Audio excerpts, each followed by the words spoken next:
وقع المغرب ممثل العرب الوحيد في كأس العالم لكرة القدم تحت 17 عاماً في مجموعة سهلة على الورق بالبطولة المقرر انطلاقه 10 نوفمبر إلى جانب إندونيسيا، المضيفة، والإكوادور، وبنما. وزعت المنتخبات 24 على 6 مجموعات تضم كل واحدة 4 منتخبات، ويتأهل بطل ووصيف كل مجموعة وأفضل 4 منتخبات تحتل المركز الثالث إلى 8 النهائي.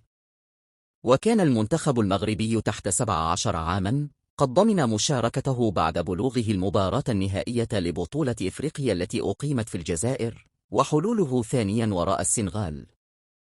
وأوقعت القرعة البرازيل حاملة لقب النسخة الأخيرة في 2019 في مجموعة واحدة مع إنجلترا إلى جانب إيران وكاليدونيا الجديدة. وتحمل نيجيريا الرقم القياسي في عدد الألقاب 5 أمام البرازيل 4، وكل من غانا والمكسيك 2، فيما حققت السعودية أفضل نتيجة عربية عندما أحرزت لقب 1989 في اسكتلندا. وإليكم بعض ملاعب التي ستقام فيها البطولة، ولنبدأ بملعب لورا بانكتومو بمدينة سورابايا التي سيحتضن مباراة المغرب وبنما.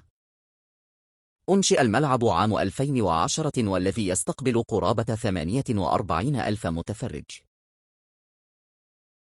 ملعب لورا بندونغ لوتان بمدينة بندونغ. أنشئ الملعب عام 2013 وهو يستقبل 38 ألف مشجع.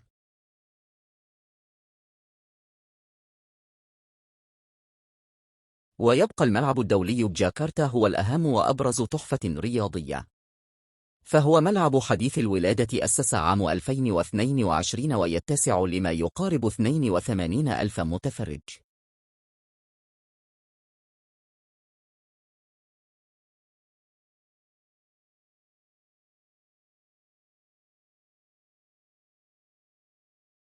وفيما يلي المجموعات الستة للبطولة: